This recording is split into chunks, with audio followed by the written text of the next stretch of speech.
Well, I think, right now we're confined to 2 points on a curve with regard to understanding the effects of gravity. We've got the Earth, the 1G environment, and space, for all intents and purposes, the 0G environment. The Moon offers a 1/6 G environment.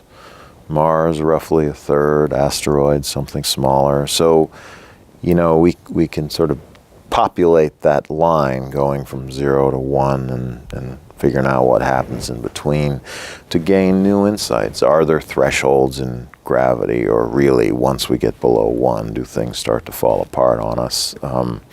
Or is the Martian gravity, as long as there's some gravitational attraction, adequate?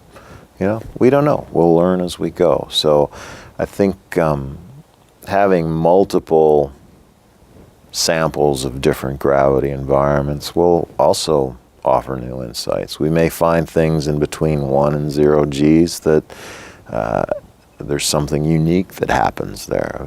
It's exciting to think about.